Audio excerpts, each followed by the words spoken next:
Santro Ravi ಸಿಕ್ಕಿದ್ದು ಗುಜರಾತ್ನ ಅಹಮದಾಬಾದ್ನಲ್ಲಿ. ಗೃಹ ಸಚಿವ ಆರಗ ಜ್ಞಾನೇಂದ್ರ ಇದ್ದಿದ್ದು ಅಹಮದಾಬಾದ್. ಅಷ್ಟಕ್ಕೂ ಗೃಹ ಸಚಿವರು ಗುಜರಾತ್ಗೆ ಹೋಗಿದ್ಯಾಕೆ? ಈ ಪ್ರಶ್ನೆಯನ್ನ ಈಗ ವಿಪಕ್ಷದವರು ಕೇಳ್ತಾ ಇದ್ದಾರೆ. ಗೃಹ ಸಚಿವ ಆರಗ ಜ್ಞಾನೇಂದ್ರ ಹೋಗಿ ಬಂದಿದ್ದಾರೆ. ಆದರೆ ಈ ವಿಚಾರವೇ ಈಗ ಸಾಕಷ್ಟು ಚರ್ಚೆಗೆ ಕಾರಣ ಆಗ್ತಾ ಇದೆ.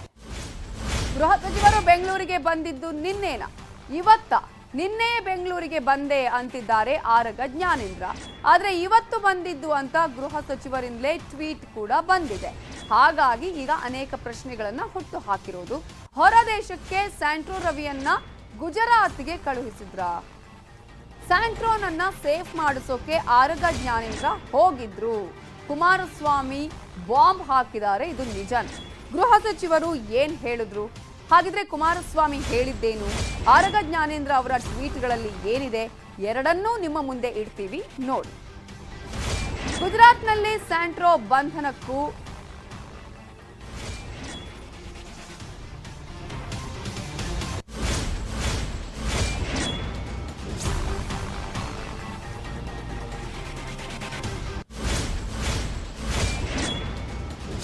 ನೋಡೋಣ. ಈಗ ಅರೆಸ್ಟ್ ಮಾಡಿ ಯಾರ್ಯಾರು ವ್ಯಕ್ತಿಗಳು ಸಿಗ್ತಾರೆ, ಯಾರ್ಯಾರ ಹೆಸರು ಹೊರಗೆ ಬರುತ್ತೆ ನೋಡೋಣಂತೆ.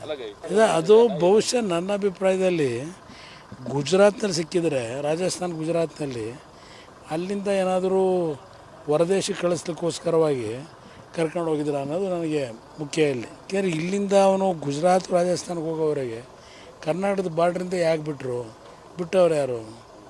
ಹೋಗ್ಲಿಕ್ಕೆ ಸಾಧ್ಯ ಇಂಥ ಒಂದು ಪರಿಸ್ಥಿತಿನಲ್ಲಿ. ಅದರಿಂದ ಬಹುಶಃ ಸೇಫ್ ಮಾಡಬೇಕು ಅಂತ ಹೇಳಿದ್ರೆ ಹೋಮ್ ಮಿನಿಸ್ಟರ್ ಅವ್ರ ಜೊತೆಲೇ ಹೋಗಿದ್ರು. ಏನೋ ಮುಂದೆ ಏನೋ ಗೊತ್ತಾಗೋದು ನೋಡೋಣ. ಮೋಸ್ಟ್ಲಿ ಇದೆಲ್ಲ ಪ್ಲ್ಯಾನ್ ಮಾಡಿ, ಪ್ರೀ ಪ್ಲ್ಯಾನ್ ಮಾಡಿ ಇವತ್ತು ಅರೆಸ್ಟ್ ಮಾಡ್ಕೊಂಡಿರ್ಬೋದು ನನ್ನ ಅಭಿಪ್ರಾಯದಲ್ಲಿ. ಅದರಲ್ಲಿ ಏನು ಸಂಶಯ ಇಲ್ಲ, ನೋಡೋಣ. ಗೃಹ ಸಚಿವರು ಹೇಳ್ತಿದ್ದಾರೆ ನಿನ್ನೆ ಬಂದಿದ್ದೀನಿ ಅಂತ. ಆದ್ರೆ ಈ ಟ್ವೀಟ್ ಹೇಳ್ತಾ ಇದೆ ಅವರು ಇವತ್ತು ಅಂತ. 2 ದಿನಗಳ ಗುಜರಾತ್ ಪ್ರವಾಸದ ಅಂಗವಾಗಿ ಇಂದು ಅಹಮದಾಬಾದ್ನ ಸುಪ್ರಸಿದ್ಧ ಸ್ವಾಮಿ ನಾರಾಯಣ ದೇವಸ್ಥಾನಕ್ಕೆ ಭೇಟಿ ನೀಡಲಾಯಿತು. ಜನವರಿ 13, 2023 11 ಗಂಟೆಗೆ ಆಗಿರುವ ಟ್ವೀಟ್ ಅನ್ನ ನೋಡಬಹುದು. ಆದ್ರೆ ಗುಜರಾತ್ನಿಂದ ಮಂಗಳೂರಿಗೆ ಆಗಮಿಸಿ ಉಡುಪಿಯಲ್ಲಿ ಕ್ಷೇತ್ರದ ಕಾರ್ಯಕರ್ತರ ಮಗಳ ಮದುವೆಯಲ್ಲಿ ಪಾಲ್ಗೊಂಡು ಶುಭ ಹಾರೈಸಲಾಯಿತು. ಅದು ಸಂಜೆ 7:15 ಹಾಕಿರುವಂತಹ ಟ್ವೀಟ್. ಇದು ಇವತ್ತು ಸಂಜೆ ಹಾಕಿರುವುದು. ಹಾಗೆಯೇ ಬೆಳಗ್ಗೆ ಹಾಕಿರುವ ಟ್ವೀಟ್ ಅನ್ನು ಗಮನಿಸಬಹುದು. ಬೆಳಗ್ಗೆ ಗುಜರಾತ್ನಿಂದ ಮಂಗಳೂರಿಗೆ ಆಗಮಿಸಿ ಉಡುಪಿಯಲ್ಲಿ ಕ್ಷೇತ್ರದ ಕಾರ್ಯಕರ್ತರ ಮಗಳ ಮದುವೆಯಲ್ಲಿ ಪಾಲ್ಗೊಂಡು ಶುಭ ಹಾರೈಸಲಾಯಿತು ಅನ್ನೋದನ್ನ, ಆ 2 ಟ್ವೀಟ್ಗಳೇ ಈಗ ಪ್ರಶ್ನೆಯನ್ನ ಹುಟ್ಟು ಹಾಕಿರೋದು. ಕುಮಾರಸ್ವಾಮಿ ಇದೇ ವಿಚಾರಕ್ಕೆ ಸಂಬಂಧಪಟ್ಟಂತೆ ಹೇಳಿಕೆಯನ್ನ ಕೊಟ್ಟಿರೋದು. ಗೃಹ ಸಚಿವರು ಗುಜರಾತ್ಗೆ ಹೋಗಿದ್ಯಾಕೆ ಅನ್ನುವ ಪ್ರಶ್ನೆಯನ್ನ ಹುಟ್ಟು ಹಾಕಿದೆ. 2 ಟ್ವೀಟ್ಗಳನ್ನ ನಿಮ್ಮ ಮುಂದೆ ಇಟ್ಟಿದ್ದೇವೆ ನಾವು. ಅದರಲ್ಲಿ ಗೃಹ ಸಚಿವರು ಹೇಳ್ತಾರೆ ನಿನ್ನೆ ಬಂದಿದ್ದೀನಿ ಅಂತ ಅವರು ಹೇಳಿಕೆಯಲ್ಲಿ ಹೇಳ್ತಾರೆ. ಆದ್ರೆ ಈ ಟ್ವೀಟ್ ಇದೆಯಲ್ಲ, ಈ ಟ್ವೀಟೇ ಈಗ ಪ್ರಶ್ನೆಯನ್ನ ಹುಟ್ಟು ಹಾಕಿರೋದು. ಅದರಲ್ಲಿರುವಂತಹ ಇವತ್ತು ಅನ್ನೋದನ್ನ ನಾವು ನಿಮಗೆ ಮಾರ್ಕ್ ಮಾಡಿ ತೋರಿಸಿದ್ವಿ. ಇನ್ನೊಂದನೇದ್ರಲ್ಲೂ ಇದೆ ಅದೇ ರೀತಿಯ ಟ್ವೀಟ್ ಅಲ್ಲಿ ಬೆಳಗ್ಗೆ ಗುಜರಾತ್ನಿಂದ ಮಂಗಳೂರಿಗೆ ಆಗಮಿಸಿ ಉಡುಪಿಯಲ್ಲಿ ಕ್ಷೇತ್ರದ ಕಾರ್ಯಕರ್ತರ ಮಗಳ ಮದುವೆಯಲ್ಲಿ ಪಾಲ್ಗೊಂಡು ಶುಭ ಹಾರೈಸಲಾಯಿತು ಅನ್ನೋದನ್ನ ಆ ಟ್ವೀಟ್ ಅಲ್ಲೇ ಹಾಕಿರೋದನ್ನ ಗಮನಿಸ್ತಾ ಇದೀವಿ. ಅದೇ ಗೃಹ ಸಚಿವರು ಹೇಳ್ತಾ ಇರೋದು ಇಲ್ಲ ನಿನ್ನೆ ಅಂತ. ಈಗ ಗೃಹ ಸಚಿವರು ಗುಜರಾತ್ಗೆ ಹೋಗಿದ್ಯಾಕೆ? ಅಲ್ಲಿ ಏನ್ ನಡೆಯಿತು? ಅವರು ಹೋದ ಮೇಲೆ ಈಗ ಈತನ ಅರೆಸ್ಟ್ ಆಗಿದೆ. ಹೀಗೆ 100 ಪ್ರಶ್ನೆಗಳನ್ನ ಹುಟ್ಟು ಹಾಕಿದೆ.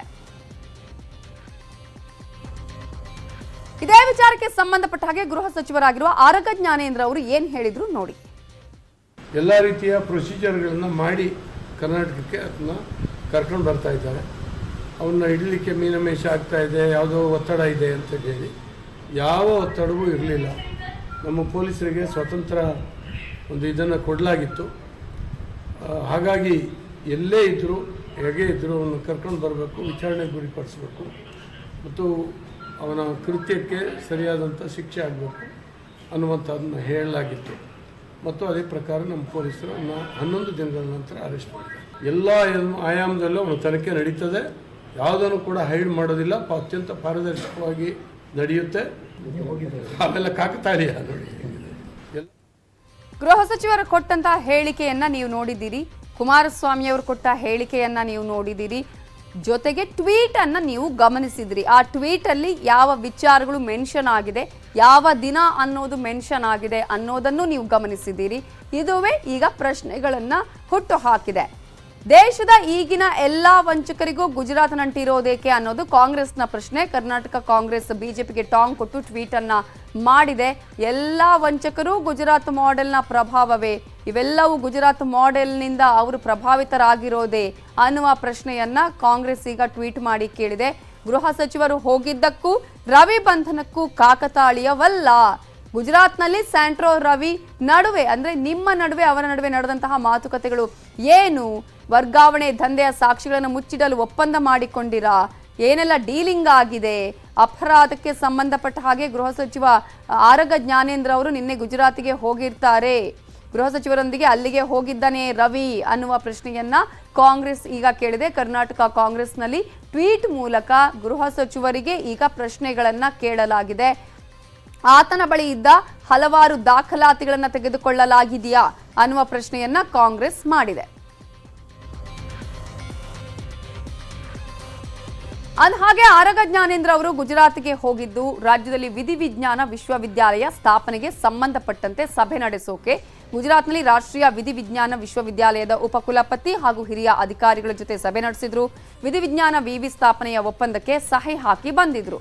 ಹೋಗಿದ್ದು ಜನವರಿ 10ಕ್ಕೆ ಆದ್ರೂ ಬಂದಿದ್ದು ಇವತ್ತ ಅಥವಾ ನಿನ್ನೇನಾ ಅನ್ನೋದು ಗೃಹ ಸಚಿವರ ಟ್ವೀಟ್ ಮತ್ತು ಅವರ ಹೇಳಿಕೆಗಳಿಂದನೇ ಈಗ ಗೊಂದಲ ಸೃಷ್ಟಿಯಾಗಿದೆ. ಬಹುಶಃ ಲೇಟ್ ಆಗಿ ಟ್ವೀಟ್ ಮಾಡಿದ್ರ ಅಥವಾ ತಪ್ಪಾಗಿ ಇಂದು ಅಂತ ಹಾಕಿದ್ದಾರಾ ಅನ್ನೋದನ್ನ ವಿರೋಧ ಪಕ್ಷದವರ ಆರೋಪಕ್ಕೆ ಗೃಹ ಸಚಿವರೇ ಸ್ಪಷ್ಟಪಡಿಸಬೇಕಾಗಿದೆ.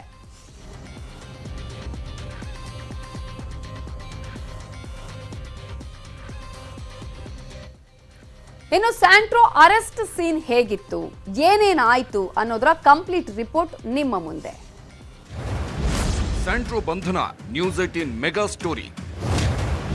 ಗುಜರಾತ್ನಿಂದಲೇ ನ್ಯೂಸ್ 18 ಸುದ್ದಿ ಕವರೇಜ್.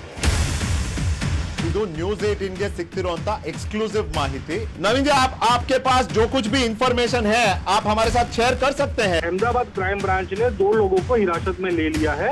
मंजूनाथ जो है वो और साथ में उसके एक रामजी नाम के बंदे को भी अहमदाबाद क्राइम ब्रांच ने उठा लिया है.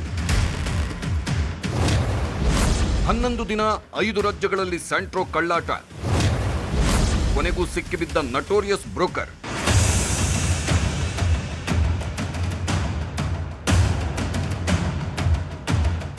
ರಾಜ್ಯ ರಾಜಕಾರಣದಲ್ಲೇ ತಲ್ಲಣ ಎಬ್ಬಿಸಿದ್ದ ಖತರ್ನಾಕ್ ಖದೀಮ, ನಟೋರಿಯಸ್ ಕಳ್ಳ, ಹೈಟೆಕ್ ವೇಶ್ಯಾವಾಟಿಕೆಯ ಸೂತ್ರಧಾರ, ತಾಳಿ ಕಟ್ಟಿದ ಹೆಂಡತಿಯನ್ನೇ ದಂಧೆಗೆ ತಳ್ಳಿದ ಕಾಮುಕ ಮಂಜುನಾಥ್ ಅಲಿಯಾಸ್ ರವಿ ಅಲಿಯಾಸ್ ಕಿರಣ ಅಲಿಯಾಸ್ ಸ್ಯಾಂಟ್ರೋ ರವಿ ಅಂಧರಾಗಿದ್ದಾನೆ.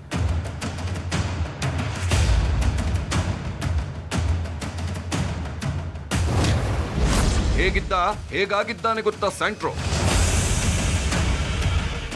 ನೋಡಿ, ಹೈಟೆಕ್ ವೇಶ್ಯಾವಾಟಿಕೆಯಲ್ಲಿ ಹೆಣ್ಣು ಮಕ್ಕಳ ಜೊತೆಗಿದ್ದ ಸ್ಯಾಂಟ್ರೋ ರವಿ ಈಗ ಹೇಗಿದ್ದಾನೆ ನೋಡಿ. ಬೋಳು ತಲೆಯ ಬ್ರೋಕರ್ ಎಲ್ಲರಿಗೂ ವಿಗ್ ಹಾಕೊಂಡೇ ಯಾಮಾರಿಸಿದ್ದ. ಈಗ ಅದೇ ವಿಗ್ ಕಳಚಿಟ್ಟು ಮೀಸೆಯನ್ನ ಬೋಳಿಸ್ಕೊಂಡು ನಾನಾ ವೇಷಗಳನ್ನು ತೊಟ್ಟು ತಲೆಮರೆಸಿಕೊಂಡಿದ್ದ. ಇವತ್ತು ಗುಜರಾತ್ ರಾಜ್ಯದ ವಡೋದರಾ ಜಿಲ್ಲೆಯಲ್ಲಿ ಪೊಲೀಸರು ಹೆಡೆಮುರಿ ಕಟ್ಟಿದ್ದಾರೆ.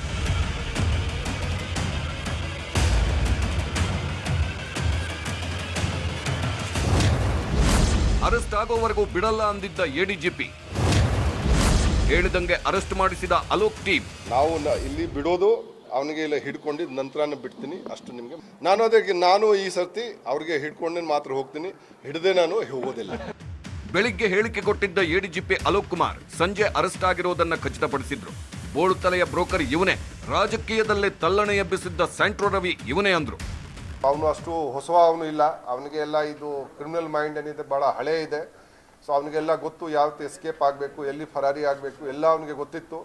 ಆದರೆ ನಮ್ಮವರು ಕೂಡ ಭಾಳ ಚಾಣಾಕ್ಷದಿಂದ ಭಾಳ ಶ್ರಮ ವಹಿಸಿ ಒಂದು ಸಸ್ಟೈನ್ಡ್ ಎಫರ್ಟಿಂದ ಇವತ್ತು ಅವರಿಗೆ ಚೇಂಜ್ ಮಾಡಿ ಗುಜರಾತ್ ರಾಜ್ಯದಲ್ಲಿ ಅಹಮದಾಬಾದ್ ಹತ್ತಿರ ಅವರಿಗೆ ಹಿಡಿದಿದ್ದಾರೆ. ಈಗ ಅವರಿಗೆ ಅಲ್ಲಿ ನ್ಯಾಯಾಲಯ ಸಮ್ಮುಖದಲ್ಲಿ ನಾವು ಪ್ರೊಡ್ಯೂಸ್ ಮಾಡಿ ಅವ್ರದ್ದು ಟ್ರಾನ್ಸಿಟ್ ವಾರೆಂಟ್ ತೊಗೊಳ್ತೀವಿ. ಟ್ರಾನ್ಸಿಟ್ ವಾರೆಂಟ್ ಅಲ್ಲಿಂದ ತೊಗೊಂಡು ಅವನಿಗೆ ಇಲ್ಲೇ ನಾವು ಆದಷ್ಟು ಬೇಗನೆ ನಾವು ಕರ್ಕೊಂಡು ನಾವು ಬರ್ತೀವಿ ಮತ್ತು ಅವನ್ನ ವಿಚಾರಣೆ ಮಾಡಲಾಗತ್ತೆ ಈ ಕೇಸ್ನಲ್ಲಿ.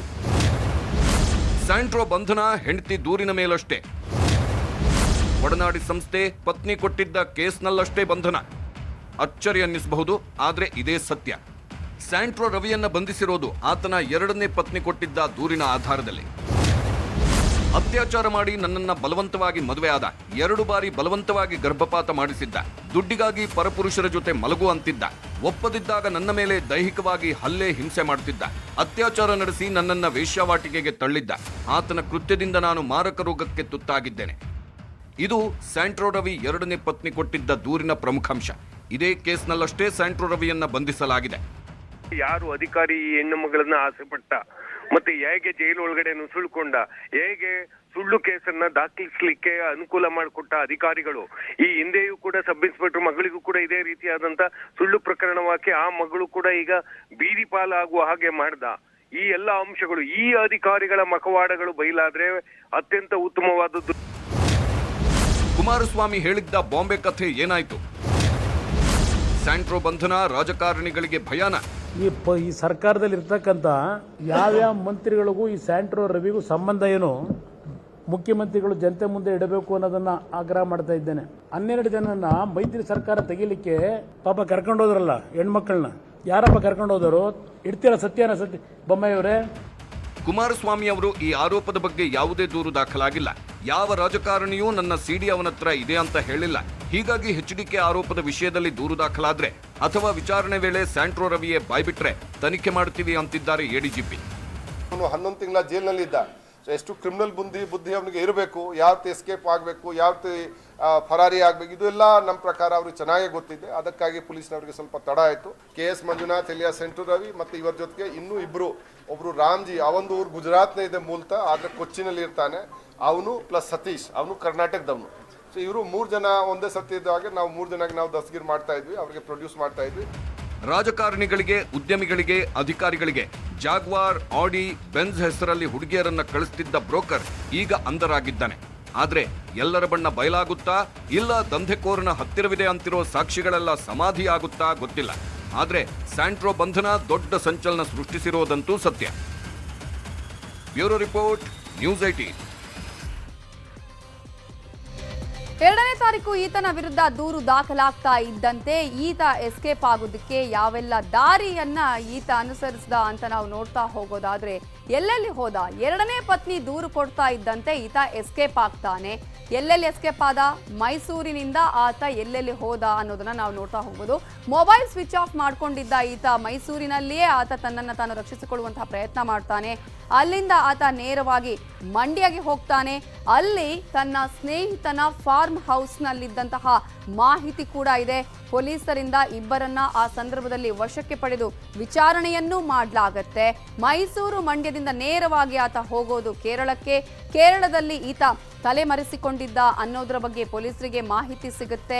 2 ವಿಶೇಷ ತನಿಖಾ ತಂಡಗಳಿಂದ ಅಲ್ಲಿ ಪೊಲೀಸರು ಕೇರಳದಲ್ಲಿ ಹುಡುಕಾಟವನ್ನ ಮಾಡ್ತಾರೆ. ಕೇರಳದಿಂದ ಈತ ನೇರವಾಗಿ ಹೋಗಿದ್ದು ಉಡುಪಿಗೆ. ಕೇರಳದಿಂದ ಉಡುಪಿಯ ಭಾಗದಲ್ಲೂ ಈತ ಸುತ್ತಾಟವನ್ನ ಮಾಡಿದ್ದಾನೆ. ಪೊಲೀಸರು ಅಲ್ಲೂ ಹುಡುಕಾಟವನ್ನ ಮಾಡಿದ್ದಾರೆ. ಆಗುಂಬೆ ಬಳಿ ಟೀ ವ್ಯಾಪಾರಿಯ ಫೋನ್ ಅನ್ನ ಬಳಸಿದ್ದ ಅನ್ನುವ ಮಾಹಿತಿಯು ಆ ಸಂದರ್ಭದಲ್ಲಿ ಪೊಲೀಸರಿಗೆ ಗೊತ್ತಾಗುತ್ತೆ. ಅದರ ನಂತರ ಆತ ಹೋಗಿದ್ದು ಗೋವಾಗೆ.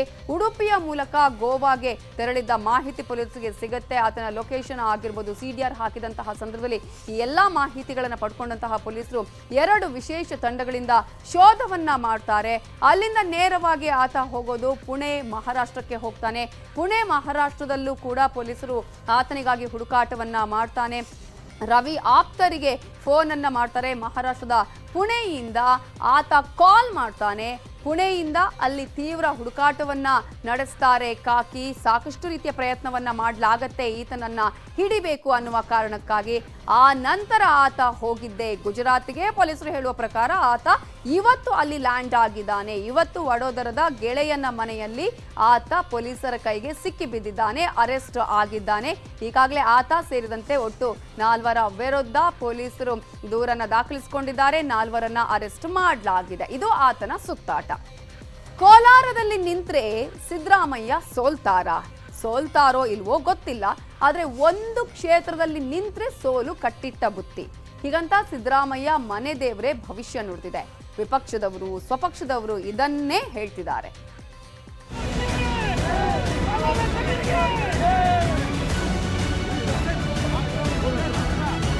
ನಾನು ಮುಂದಿನ ಚುನಾವಣೆಯಲ್ಲಿ ಕೋಲಾರದಿಂದ ಅಭ್ಯರ್ಥಿ ಆಗಲಿಕ್ಕೆ ತೀರ್ಮಾನ ಮಾಡಿದ್ದೇನೆ. ಜನವರಿ 9ರಂದು ಸಿದ್ದರಾಮಯ್ಯ ಕೋಲಾರದಿಂದ ಸ್ಪರ್ಧೆ ಮಾಡ್ತೀನಿ ಅಂತ ಖಚಿತಪಡಿಸಿದ್ರು. ಕೋಲಾರ ಅಂತ ಘೋಷಣೆ ಆದಾಗಿನಿಂದಲೂ ಸಿದ್ದರಾಮಯ್ಯ ಹರಕೆಯ ಕುರಿ ಅನ್ನೋ ಮಾತುಗಳಿತ್ತು. ಆದ್ರಿವತ್ತು ಮತ್ತೆ ಆ ಮಾತು ನಿಜವಾಗಿದೆ. 2 ಕ್ಷೇತ್ರಗಳಲ್ಲಿ ನಿಂತ್ರಷ್ಟೇ ಒಳ್ಳೆಯದಾಗುತ್ತೆ. ಸಿದ್ದರಾಮಯ್ಯ ಭವಿಷ್ಯ ನುಡಿದ ಮನೆದೇವರು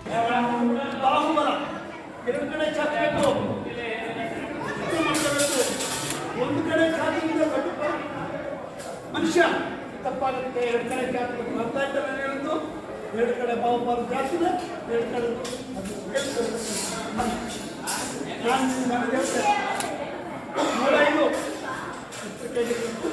ಎರಡು ಕಡೆ ಗಟ್ಟಿ ಪ್ರಾಣಿನ 2 ಬಾಹುಬಲ ಬೇಕಾದ್ರೆ ಅವಸರ ಸಿಕ್ಕಿದ್ರೆ ಯಾವ ಟೈಮಲ್ಲಿ ಬಂದು ನನ್ನ ಮೂಲ. ಸಿದ್ದರಾಮಯ್ಯ 2 ಕ್ಷೇತ್ರದಿಂದ ಸ್ಪರ್ಧೆ ಮಾಡಲೇಬೇಕು. 1 ಕ್ಷೇತ್ರದಿಂದ ಸ್ಪರ್ಧಿಸಿದರೆ ಸೋಲು ಕಟ್ಟಿಟ್ಟ ಬುತ್ತಿ.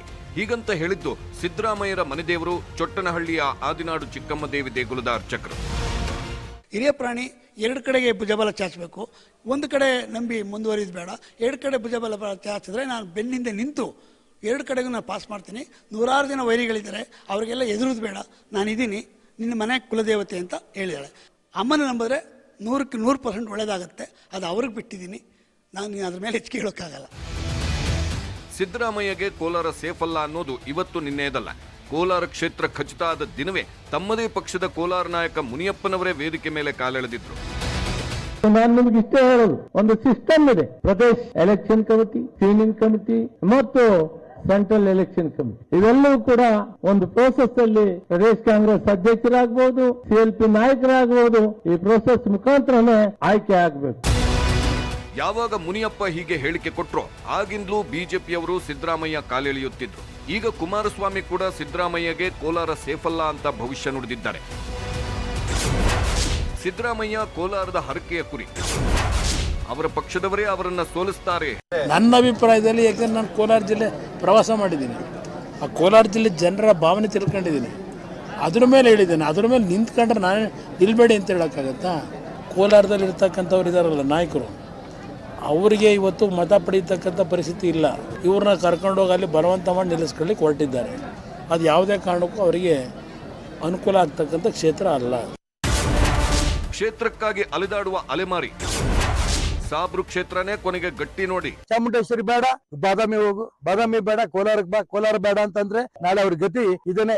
ಚಾಮರಾಜಪೇಟೆ ಸಾಬಣ್ಣ ಹತ್ರ ಹೋಗಿ ಕೂತ್ಕೊಂಡು ಜಮೀರ್ ಅಹಮದ್ ಹತ್ರ ಅಲ್ಲಾಹೋ ಅಕ್ಬರ್ ಅನ್ನೋದು ಬಿಟ್ರೆ ಬೇರೆ ದಾರಿ ಇಲ್ಲ ಸಿದ್ದರಾಮಯ್ಯನಿಗೆ. ಕೋಲಾರದಲ್ಲಿ ಇಲ್ಲದ ನನಗೆ ಡೌಟ್ ಈಗಲೂ ಹೇಳ್ತೀನಿ ನೋಡ್ರಿ. ಈ ರೀತಿ ಅಲಮಾರಿ ವ್ಯವಸ್ಥೆ ಮಾಡ್ಕೊಂಡಿರಂತ ಸಿದ್ದರಾಮಯ್ಯನವರಿಗೆ ಒಬ್ಬ ಸಾಮಾನ್ಯ ಭಾರತೀಯ ಜನತಾ ಪಾರ್ಟಿ ಕಾರ್ಯಕರ್ತ ನಿಲ್ಲಿಸಿ ನಾವು ಸೋಲಿಸಿ ವಿಶ್ವಾಸ ನನಗಿದೆ. ಮೈಸೂರು ಬಾದಾಮಿ ಬಗ್ಗೆ ವಿಶ್ವಾಸವಿಲ್ಲ.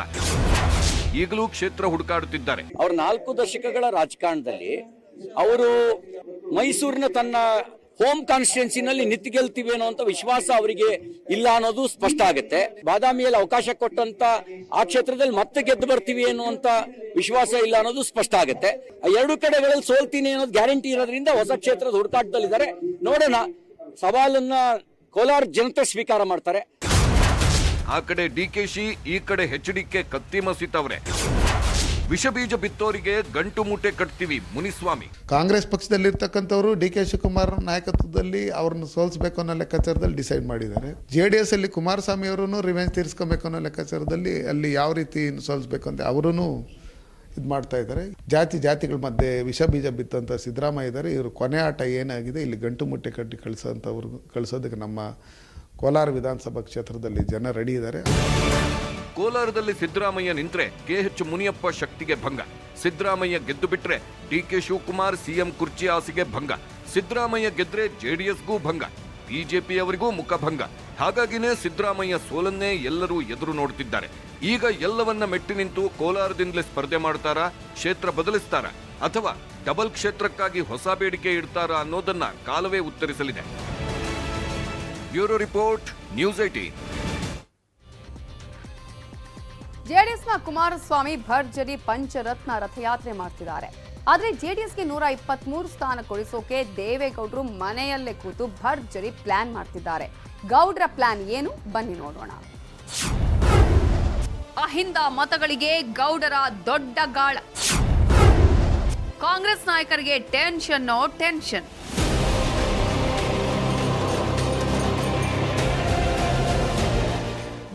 ಟಾರ್ಗೆಟ್ 123 ಗುರಿ ತಲುಪಿಸುವುದಕ್ಕೆ ಕುಮಾರಸ್ವಾಮಿ ಒಂದ್ ಕಡೆ ಭರ್ಜರಿ ಪಂಚರತ್ನ ರಥಯಾತ್ರೆ ಮಾಡ್ತಿದ್ದಾರೆ.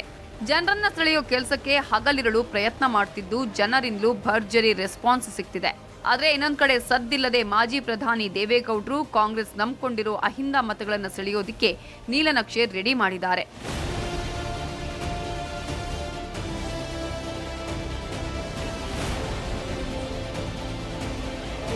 ಇತ್ತೀಚೆಗೆ ಡಾಕ್ಟರ್ ಬಿಆರ್ ಅಂಬೇಡ್ಕರ್ ಮೊಮ್ಮಗ ಪ್ರಕಾಶ್ ಅಂಬೇಡ್ಕರ್ ಜೊತೆ ದೇವೇಗೌಡರು ಸಭೆ ನಡೆಸಿದ್ರು. ಎಚ್ಡಿಕೆ ಜೊತೆ ಪ್ರಚಾರಕ್ಕೂ ಪ್ರಕಾಶ್ ಅಂಬೇಡ್ಕರ್ಗೆ ಆಹ್ವಾನಿಸಿದ್ರು. ಇದಕ್ಕೆ ಪ್ರಕಾಶ್ ಅಂಬೇಡ್ಕರ್ ಪೂರಕವಾಗಿ ಸ್ಪಂದಿಸಿದ್ದಾರಂತೆ. ಮಹಾರಾಷ್ಟ್ರ ಚುನಾವಣೆಯಲ್ಲಿ ಪ್ರಕಾಶ್ ಅಂಬೇಡ್ಕರ್ ಪ್ರಚಾರ ಮಾಡಿದ್ರು. ಆಗ ಕಾಂಗ್ರೆಸ್ ಜೊತೆ ಬಿಜೆಪಿಗೂ ಬಹುಪಾಲು ದಲಿತ ಮತಗಳು ಕೈತಪ್ಪಿದ್ವು. ವಿಧಾನಸಭೆ ಫಲಿತಾಂಶ ಅತಂತ್ರವಾಯಿತು. ಈಗ 2023ಕ್ಕೆ ರಾಜ್ಯದಲ್ಲಿ ಜೆಡಿಎಸ್ ಪರ ಪ್ರಕಾಶ್ ಅಂಬೇಡ್ಕರ್ ಪ್ರಚಾರಕ್ಕೆ ಆಹ್ವಾನಿಸಿದ್ದಾರೆ. ರಾಜ್ಯದ 90 ಕ್ಷೇತ್ರಗಳಲ್ಲಿ ದಲಿತ ಮತಗಳೇ ಹೆಚ್ಚು ನಿರ್ಣಾಯಕ. ಪ್ರಕಾಶ್ ಅಂಬೇಡ್ಕರ್ ಪ್ರಚಾರದಿಂದ ದಲಿತ ಮತಗಳು ಸಿಕ್ಕಿದ್ರೆ ಜೆಡಿಎಸ್ಗೆ ಲಾಭ, ಟಾರ್ಗೆಟ್ 123 ತಲುಪಲು ಸುಲಭ. ದಲಿತ ಮತಗಳು ಸಿಗದಿದ್ರೆ ಅಹಿಂದ ಮತಗಳನ್ನೇ ನಂಬಿರುವ ಕಾಂಗ್ರೆಸ್ಗೆ ಹೊಡೆತ ಕಟ್ಟಿಟ್ಟ ಬುತ್ತಿ. ದೇವೇಗೌಡರ ಈ ಲೆಕ್ಕಾಚಾರ ಕಾಂಗ್ರೆಸ್ ಜೊತೆ ಎಸ್ಸಿ ಎಸ್ಟಿ ಮೀಸಲಾತಿ ಕೊಟ್ಟಿದ್ದೀವಿ, ಮತ ಕೊಡಿ ಅಂತಿರೋ ಬಿಜೆಪಿಗೂ ನಿದ್ದೆ ಕೆಡಿಸಿದೆ. ದೇವೇಗೌಡರು ಬೀಸುವ ರಾಜಕೀಯ ಬಲೆಯಲ್ಲಿ ಯಾರ್ಯಾರು ಸಿಕ್ಕಿ ಬೀಳ್ತಾರೆ ಗೊತ್ತಿಲ್ಲ. ಯಾವ್ಯಾವ ಮತಗಳು ಯಾರ್ಯಾರ ಪಾಲಾಗುತ್ತೋ ಕಾದು ನೋಡಬೇಕು. Bureau report, news 18. ರಾಜ್ಯ ಸರ್ಕಾರ ಹೊಸ ಕೆಟಗರಿ ರೂಪಿಸಿ ಗೊಂದಲ ಸೃಷ್ಟಿಸಿದೆ. ಹೀಗಾಗಿ ಸರ್ಕಾರದ ವಿರುದ್ಧ ಆಕ್ರೋಶ ಭುಗಿಲೆದ್ದಿದೆ. ಶಿಗ್ಗಾಂವಿಯ ಸಿಎಂ ಮನೆಯ ಮುಂದಿನ ಹೈ ಡ್ರಾಮವೇ ನಡೆದಿದೆ. ಆದರೆ ಮೀಸಲಾತಿ ಕಲ್ಪಿಸುವ ಸರ್ಕಾರದ ಪ್ಲಾನ್ಗೆ ಹೈಕೋರ್ಟ್ ಬ್ರೇಕ್ ಹಾಕಿದೆ. ಸರ್ಕಾರಕ್ಕೆ ಬೇಕೇ ಬೇಕು,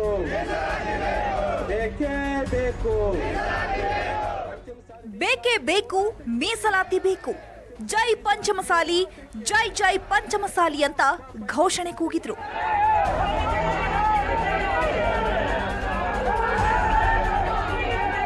ಇಲ್ಲಿ ನೋಡಿ, ರಾಜ್ಯ ಸರ್ಕಾರದ ವಿರುದ್ಧ ಧಿಕ್ಕಾರದ ಕಹಳೆ ಮೊಳಗಿಸಿದ್ರು.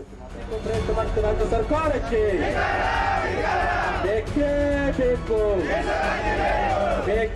ಬೇಕು, ಗಂಟೆ ಉರುಳುತ್ತಿದ್ದಂತೆ ಪಂಚಮಸಾಲಿ ಪ್ರತಿಭಟನೆಗೆ ನೂರಾರು ಸಾವಿರಾರು ಜನ ಚೆನ್ನಮ್ಮ ಸರ್ಕಲ್ ಬಳಿ ಜಮಾಯಿಸಿದ್ರು.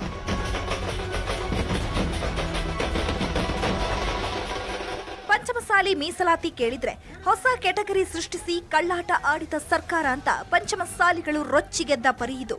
ಅಂದುಕೊಂಡಂತೆ ಹಾವೇರಿಯಲ್ಲಿ ಇವತ್ತು ಸಿಎಂ ಮನೆಗೆ ಜಯ ಮೃತ್ಯುಂಜಯ ಸ್ವಾಮೀಜಿ, ವಿಜಯಾನಂದ ಕಾಶಪ್ಪನವರ ನೇತೃತ್ವದಲ್ಲಿ ಮುತ್ತಿಗೆಗೆ ಪ್ಲಾನ್ ಆಗಿತ್ತು.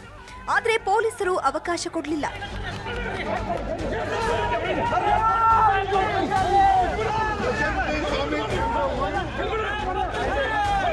ಬೊಮ್ಮಾಯಿ ಅವರ ಶಿಗ್ಗಾಂವಿ ಮನೆಗೆ ಮುತ್ತಿಗೆ ಹಾಕಲು ಪಾದಯಾತ್ರೆ ನಡೆಸಿದ್ರು. ಆದರೆ 6 ಡಿವೈಎಸ್ಪಿ, 15 ಸಿಪಿಐ, 40 ಪಿಎಸ್ಐ ಸೇರಿದಂತೆ 500 ಪೊಲೀಸರು ಅವಕಾಶ ಕೊಡಲಿಲ್ಲ. ಕೊನೆಗೆ ರಾಷ್ಟ್ರೀಯ ಹೆದ್ದಾರಿಯಲ್ಲೇ ಹೋರಾಟ ಶುರು ಮಾಡಿದ್ರು. ಇದರಿಂದ ನೂರಾರು ವಾಹನಗಳು ನಿಂತಲ್ಲೇ ನಿಲ್ಲಬೇಕಾಯಿತು.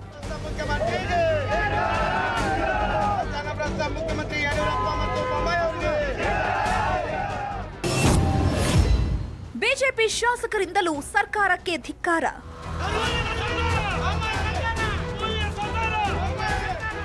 ಸಿಎಂ ಮನೆಗೆ ಮುತ್ತಿಗೆ ಹಾಕಲು ಸ್ವಾಮೀಜಿಗೆ ಬಸನಗೌಡ ಪಾಟೀಲ್ ಯತ್ನಾಳ್, ವಿಜಯಾನಂದ ಕಾಶಪ್ಪನವರ್ ಕೈಜೋಡಿಸಿದ್ರು. ನಿಮಗೆ ಎಲ್ಲರಿಗೂ ಕಲಾಕಾರದಿರಿ, ನೀವು ಯಾರ್ಯಾರನ್ನ ಹೆಂಗ್ ಮಾಡಬೇಕು ನಿಮಗೆ ಗೊತ್ತದ. ಕೆಲವರನ್ನ ಎಲ್ಲಾ ಕಾಲದಲ್ಲಿ ಮೋಸ ಮಾಡಬಹುದು, ಎಲ್ಲರನ್ನ ಕೆಲವು ಕಾಲ ಮೋಸ ಮಾಡಬಹುದು. ಆದ್ರೆ ಎಲ್ಲರನ್ನ ಎಲ್ಲಾ ಕಾಲದಲ್ಲಿ ಮೋಸ ಮಾಡೋಕೆ ಆಗುದಿಲ್ಲ. ಬೊಮ್ಮಾಯಿ ಸಾಹೇಬ್ರೆ, ಈಗಾಗಲೇ 6 ಬಾರಿ ಸುಳ್ಳು ಹೇಳಿದ ಸರ್ದಾರ ಮಿಸ್ಟರ್ ಬಸವರಾಜ ಬೊಮ್ಮಾಯಿ ಪುಣ್ಯಾತ್ಮ ನಮಗ್ ಕರೆಯೋದು, ಮೆತ್ತಗ ತಲೆ ಮೇಲೆ ಕೈ ಇಡೋದು, ಚಾ ಕುಡಿಸೋದು, ನಾಷ್ಟ ಮಾಡಿಸೋದು, ವಿಷಯದಿಂದ ಕೊಟ್ಟು ಬಿಡ್ತೀನಿ ಜಲ್ದಿ. ಇನ್ಮುಂದೆ ಮುಖ್ಯಮಂತ್ರಿ ಮಾತು ಕೇಳಲ್ಲ, ಮೋಸ ಮಾಡಿದ ಸಿಎಂ, ರಾಜ್ಯ ಸರ್ಕಾರ ಮಾತು ಕೇಳಲ್ಲ. ಸಿಎಂ ಭರವಸೆ, ಪ್ರತಿನಿಧಿ ಕಳುಹಿಸಿದ್ರು ಜಗ್ಗಲ್ಲ. ನಾಳೆಯಿಂದ ಮೀಸಲಾತಿ ಸಿಗೋವರೆಗೆ ಬೆಂಗಳೂರಿನಲ್ಲಿ ಹೋರಾಟ ಅಂತ ಕರೆ ಕೊಟ್ಟಿದ್ದಾರೆ.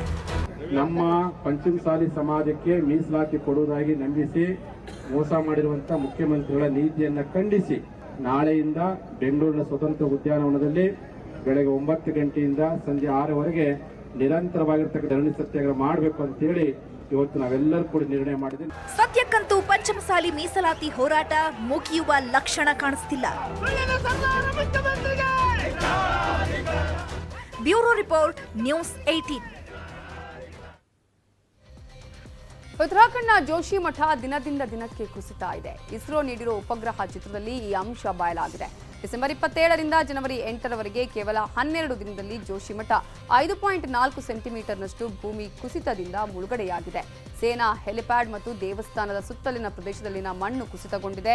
ಜೋಶಿಮಠ ಔಲಿ ರಸ್ತೆ ಕೂಡ ನಾಶವಾಗಲಿದೆ ಅಂತ ಇಸ್ರೋ ವರದಿಯಲ್ಲಿ ತಿಳಿಸಿದೆ. ಇನ್ನು ಜೋಶಿಮಠದಿಂದ 4,000 ಜನರನ್ನ ಸ್ಥಳಾಂತರಿಸಲಾಗಿದೆ. 678 ಮನೆಗಳು ಅಪಾಯದ ಅಂಚಿನಲ್ಲಿವೆ.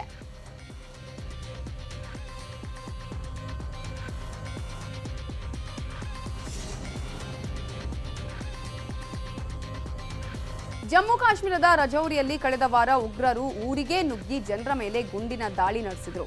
ಘಟನೆಯಲ್ಲಿ 7 ಜನರ ಸಾವಾಗಿತ್ತು. 2 ಮಕ್ಕಳು ಬಾಂಬ್ ಸ್ಫೋಟಕ್ಕೆ ಬಲಿಯಾಗಿದ್ರು. ಇತ್ತೀಚೆಗೆ ಕಾಶ್ಮೀರದಲ್ಲಿ ಉಗ್ರರ ಉಪಟಳ ಮಿತಿ ಮೀರ್ತಿದೆ. ಹೀಗಾಗಿ ಗೃಹ ಸಚಿವ ಅಮಿತ್ ಶಾ ಇವತ್ತು ಕಾಶ್ಮೀರಕ್ಕೆ ಭೇಟಿ ನೀಡಿದ್ರು. ಸೇನಾಧಿಕಾರಿಗಳು, ಕಾಶ್ಮೀರ ಪೊಲೀಸ್ ಅಧಿಕಾರಿಗಳು ಹಾಗೂ ರಾಜ್ಯಪಾಲರ ಜೊತೆ ಭದ್ರತಾ ಸಭೆ ನಡೆಸಿದ್ರು.